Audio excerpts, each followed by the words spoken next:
Let's conclude our discussion of evaluating for author and website agenda.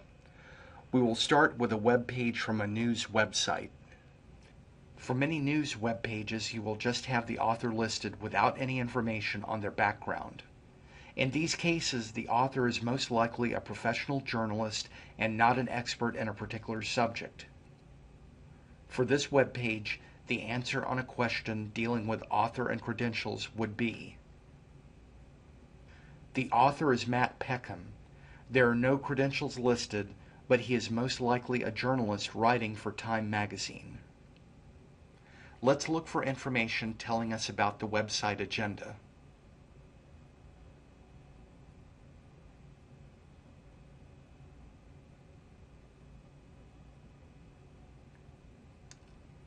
Here's a situation where we go to the main Time website, but there is no About link.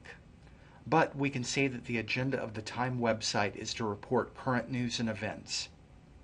Since it is also a commercial website with numerous advertisements, we can say that Time makes revenue from selling this space. Do you think this may have an effect on the bias? If they want readers to view their information, could they try to sensationalize material to draw people to the site? Depending on the news source, this may very well be the case.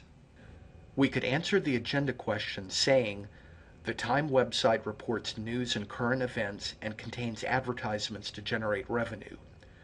Because of this, the content may be biased to attract readers.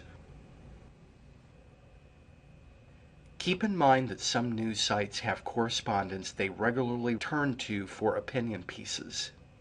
They could be reporters, but they may also be individuals invited by the publisher to share their views.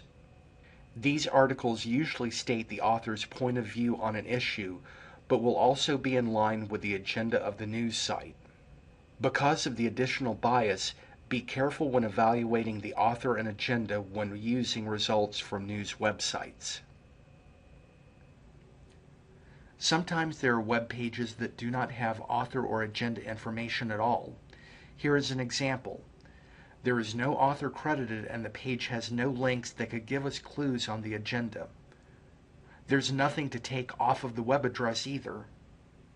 When you have either the author or the agenda, you can make some assumptions about the page, but in this case you just don't have enough information to do an effective evaluation. It would be best to skip this page as a source. We could go on and on with examples, but for time's sake we will stop here. The main things to remember are: if an author is not given, don't automatically think a web page is a bad source. When there is no author, understanding the agenda of the website can help you. The website is different from the web page. Remember as you evaluate author and agenda that you are finding the best sources for academic research. When I ask you for the website agenda, don't simply copy what you find on the About Us page. Think critically about the website and tell me in your own words. Next, we will look at other ways of evaluating a web page, such as currency and relevance to a thesis.